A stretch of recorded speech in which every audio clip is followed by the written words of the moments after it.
Hi friends, சங்குப்பூ tea குடிக்கலாமா? அதுக்காக தான் இன்றைக்கி சங்குப்பூவெல்லாம் கலெக்ட் பண்ணுறதுக்காக மாடிக்கு வந்தேன்.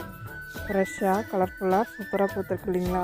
எல்லாத்தையும் பறிச்சுட்டு இன்றைக்கி ஒரு டீ ரெடி பண்ணிடலாம். நல்லா ஹெல்த்தி அண்ட் டேஸ்டி டீ குடிச்சிடலாம்.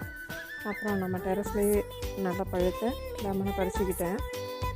இது இன்றைக்கி டீ குடிச்சிடலாம்.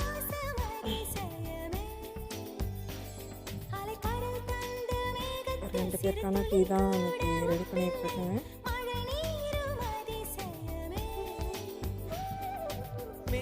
ஒரு கப்புக்கு ஒரு ஸ்பூன் ஹனியும் ஹாஃப் லெமனில் 2 கப்புக்குமே ஊற்றிக்கிட்டேன். Healthy and tasty tea sip பண்ணி குடிக்கலாம். ஆனால் இப்படியே குடிக்கிறத விட நம்ம கார்டனை ரசிச்சுக்கிட்டே குடிக்கிறதுல தான் ஒரு அலாதி இன்பம் நமக்கு. Thank you friends.